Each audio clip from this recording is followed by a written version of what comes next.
Welcome to Megastar Magazine TV. I am your host, Namdi Adrian. This week on the headlines, President Tinubu signs bill, Electoral Act bill into law.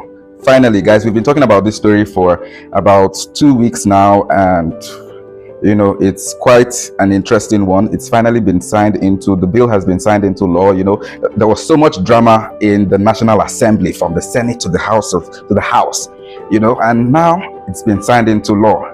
So we're all looking forward to the 2027 general election. In fact, we're also looking forward to the Abuja municipal election that's happening tomorrow. DSS arrests El-Rufai after EFCC release. So, Malam El-Rufai has been in the news for a while. He's very interesting.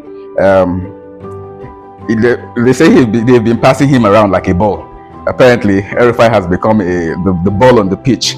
From DSS, from EFCC to ICPC to DSS. And this is going to be very interesting. We're going to dissect these stories, so please stay tuned. Tinubu orders direct remittance of oil revenue to Federation. So from now on, the federal government is no longer going to be playing around with the money from NNPC directly to the federal government account.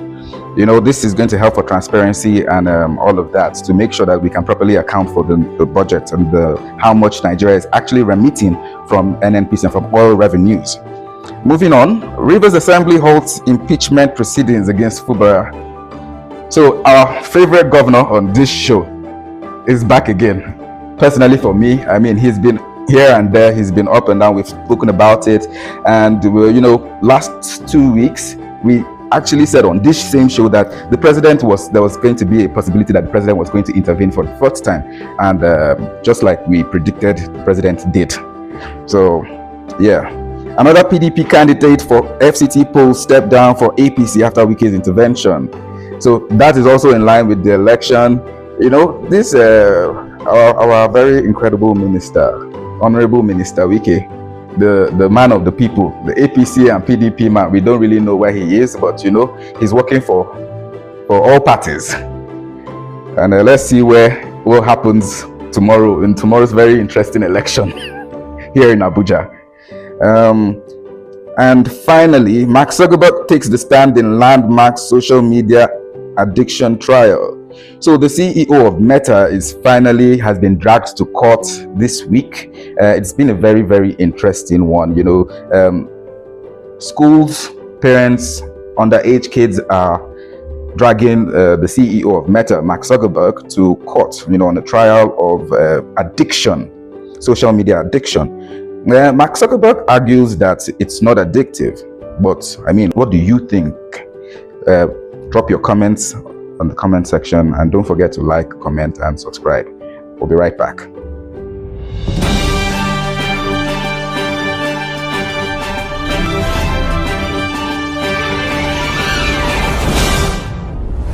Welcome back to the news in retrospect on Megastar Magazine TV. I remain your host, Namdi Adrian, and joining us now is our favorite political analyst, Mr. Kingsley from This Day newspaper. Thank you, my brother. Good morning. Welcome, Mr. Kingsley, once again. Thank you for always having the time to join us on this show.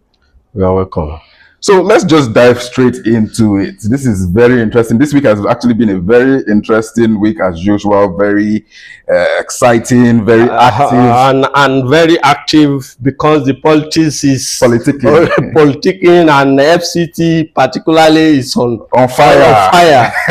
Most especially, everybody, all eyes is on Wike. Our best minister. The best minister. All right, let's go straight to it. President Tinubu signs Electoral Act bill. Mr. Kingsley, we've been talking about this for over like 3 weeks ago. Yeah, 2-3 weeks. With from the Senate, from the House to the Senate to the House. Yes, I'm back to the street. Exactly. And now we're on the street talking about this bill being signed into law. Finally, thank God for the activists. I give kudos to the activists. Yes. The people that go to the street and say this bill must be signed. Yes. And with the help of the activists and the National Assembly, I will also give them a kudos to the National Assembly. because Why? yes, with all the gambling up and down, we sign non-transmission, live transmission, and on live transmission. So at the end of the day, we finally have gotten this sign, and the president is so amazing. The first bill that they will pass in National Assembly, the second day the president will sign it. It has never happened. Never been done since Tinubu has come to the power. This is the first bill that they signed the next day. Yeah. President signed it, and everybody was saying, there's something like this. That means our bill will not be stranded at the National Assembly for 2 years. We could actually pass bills faster if we wanted to. Well, right? We believe they know what they are doing, and the Senate and the National Assembly entirely know what they are doing about this bill, and we hope that the transmission will help us to choose our right leader. The leader me and you will vote, and their vote will be transmitted electronically, and the person you vote at the polling unit will be the one they will announce as the winner. So I'm so happy, and the week was so it was engaging with the protesters on the streets making noise, not wanting this bill where to be you passed see into people law. like Amechi going to the street with his son, Sowore go to the field, and some activists. Even what's his name, Dr. Obi Ekwesili was on the street. So these are the exercising people that their civil rights, that they believe, let's get this done this time around, and they know if this bill can escape this month, that means we will not still get it right. But you do know most of the protesters were actually against the bill being passed, right? Well, why they are against it, even in the National Assembly on Tuesday, it was like rioting things, and this bill must be signed. This the opposition party in the House of Rep, they were even bullying some the speaker, that they were calling some names and different kind of things. Wow. So, but thank God, finally the bill has been signed into law. So the electoral bill has been signed into law, ladies and gentlemen. Moving on, DSS arrests El-Rufai after EFCC release. So this came as a shock to everybody, but not necessarily a shock, because it all started last week after El-Rufai was about to leave the country, and he was not a shock to him, because he was in Egypt and saying that some people are planning to arrest him. So maybe now El-Rufai now is working in spirit to me, because he can be in Egypt and see what is happening what is about to transpire in Nigeria. So I believe he's not seen. I've seen it coming. He's seen it coming, and the way he is now, the way the drum is being beaten now, he has to dance to the beat of the drum. So because he might not be the way he wants to dance, but he has to follow the dancing step. This all started with the airport and him trying to leave, and then the DSS trying to detain him first of all, and then he goes up to tell them to send him a letter. And then from there, the former vice president goes to gives him a condolence visit, trying to support him. And then he goes on air. My brother, on an interview, and they talk about how is the political motivation. What El-Rufai is doing, he's doing it because I don't know, maybe he still thought that he's in office. He's a governor of Kaduna. No, he's a former governor. I don't think he knows that. The immunity because to him. For him to say, you must write me before I will come to your office. You are no more having immunity in your head. So you have to dance to the tune. And now, sorry to say, El-Rufai is not the El-Rufai that is in APC before. Yeah. Now he's in opposition. So this fight might not go well with him. Yes, people are saying that why did you not arrest him for like 2 years ago? Is it because he declared? Is it because the what they are arresting him for? Is he guilty or not guilty? Is the 820 29 billion missing or mismanaged in Kaduna government? That's the question. You know, these are very important questions we need to So he has to answer the question. But no, Madam El-Rufai too is a stubborn person in his nature. Okay. So why is he not agreeing to, you know, cooperate with the government? El-Rufai believe that if he decides to move to opposition because the government of the day did not favor him, he will succeed. But the government of Tinubu does not allow the opposition to breathe. He in every way, say he choke you. In every way, Tinubu government will make sure if you want to, opposition does not succeed. Yeah. So, and that's what El-Rufai is passing through now. I wish and I pray that he will survive it, but I'm not seeing it. Surviving it now, because from EFCC to ICPC, from ICPC to DSS, and I'm still seeing more coming for El-Rufai. We just hope he will have energy to contain it. All right. So moving on to the next story. Tinubu orders direct remittance of oil revenues to Federation.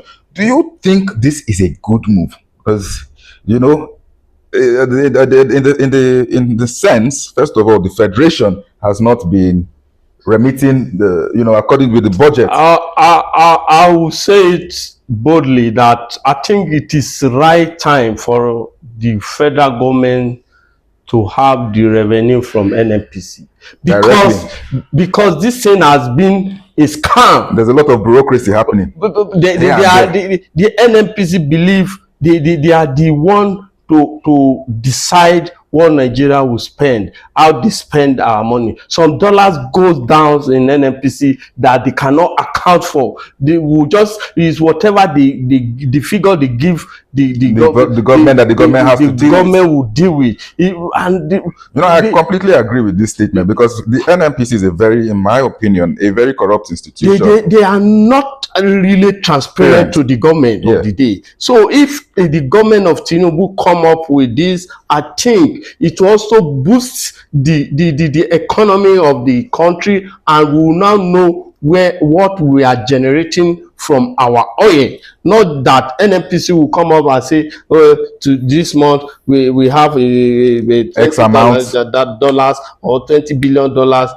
No, let this money be going to the Federation account, and then we'll know what we are spending. Because although some, like, you know, the cabal, they has a cabal. So, like, yeah, I definitely know this, but like I said, for me, it's about the transparency. It's about, you know, like, for example, Desiani, the former minister of oil, petroleum.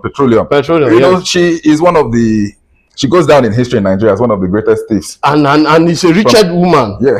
Yes, she's one of the richard women, and it's the same oil money. Exactly. So if other minister had this action had been taken earlier, yes, it would have reduced a lot of you know, because nobody called them. No, they don't account for what they spend, what they get in oil. Yes. As NNPC director, even if I can tell you, some director in NNPC are living large more than the government, than the president of the state, because once you are in that particular zone where this oil is coming from, or you are in that department, this money comes in dollars that nobody asks them. Nobody, they don't remit, they don't give account to that. So I believe it's a good move. I completely agree with that. Thank you so much, Mr. Kingsley, for your insight. Now, stay tuned on Megastar Magazine Television. We will be right back.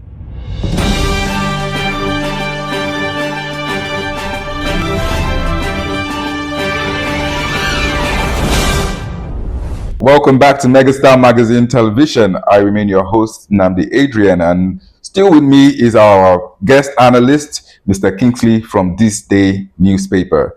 So welcome back, Mr. Kingsley. Welcome back, viewers. So where we initially ended off, we said the Rivers Assembly halts impeachment proceedings against Fubara. You know, on this program and on this show, we've been talking about Governor Fubara for yes, the drama in Rivers. I think it's from early this year. From January of this year, we've been talking about it. Has been in the news line and one drama after the other drama. Yes. Well, now the impeachment has been suspended with the help of Mr. President. I was watching one analyzing this morning on was it Arise or one of the top channels this morning when they invited guests, and that one of the commissioner in the state, and the commissioner was saying that now that the peace has finally come to the river, that the river state now will now benefit what it takes. That for past 2 years, this fight has been going on. That the community is not even benefiting from proper governance. There's no any developing, there's no any project going on in the state. 2 years. That over 2 years that this crisis has been happening. Nothing has happened, and nothing the community, the state has benefit from this government. So now I think it is good for the both sides, the weakest faction and the Fubara, the governor faction, to come together and let the state enjoy what they vote for. Yes. Let the life of godfatherism, the issue of I'm taking this percentage, let it be mellowed down, because either the both sides like it or not, they are holding the community responsibility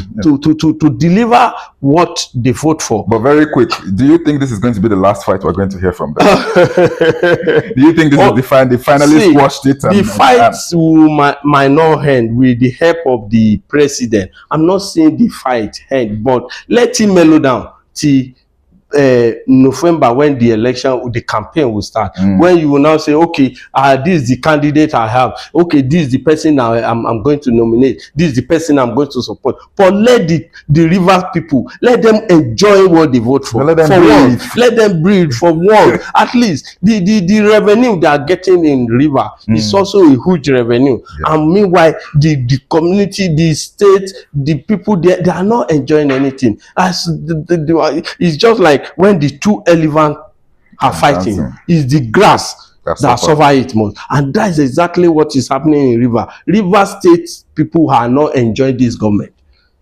They voted Asiwaju Bola Ahmed Tinubu, they voted Fubara, but they are not enjoying anything in this government. So please, I will plead to Mr. Nyesom Wike to please bring yourself down. Mr. President has come in again, and this is the second time the fourth time the Mr. President has been coming into this crisis, and let it go down, let it mellow, let the River State enjoy the benefit of the oil and what they have, the resources they have. Imagine for 2 years you cannot boast of commission of anything, having anything that the state will say, oh, when you are a governor for 2 years.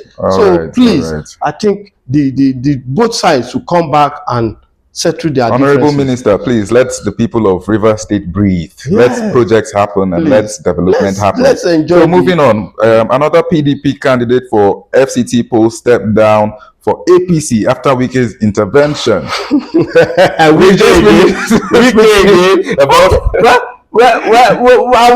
I'm not surprised, because that's the tax. You know, he's the man of, he's everywhere you go. Yes. Now, he's in PDP, he's in APC, he's in Rainbow. That is the tax the Mr. President has given to him. Yeah. So he's just, he must fulfill his duty. And this election is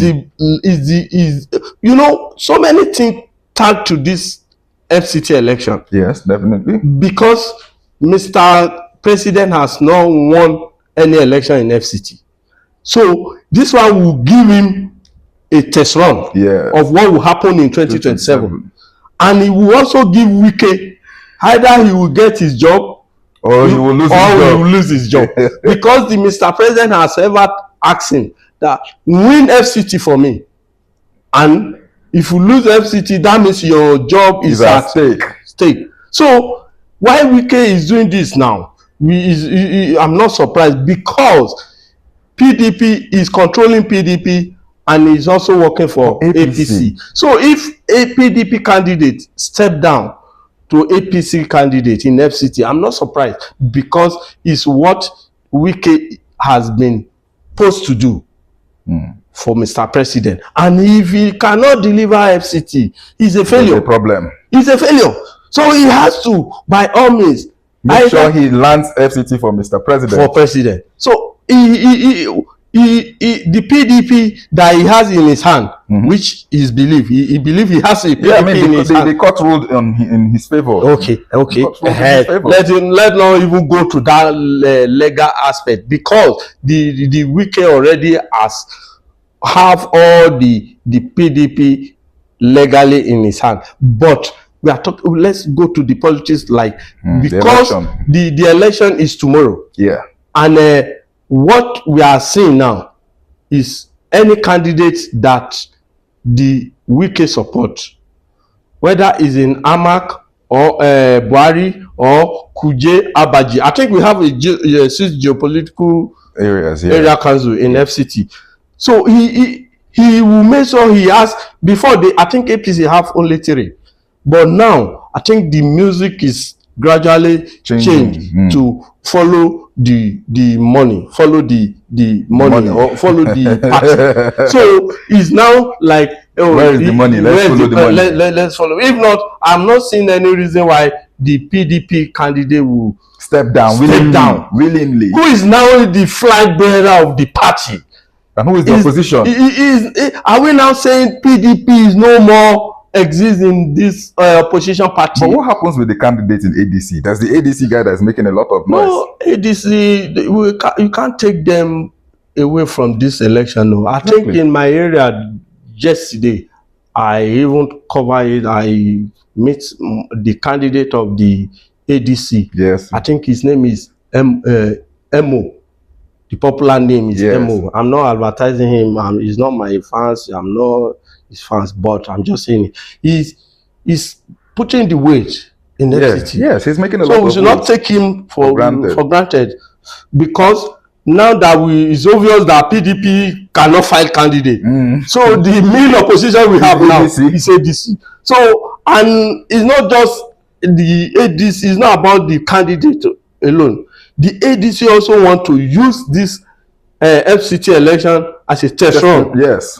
Because of what will happen in 2027. So we hope that the ADC candidate, they will put their house in order and be a strong opposition to APC, and also drag and fight to get more candidates, more seats in FCT.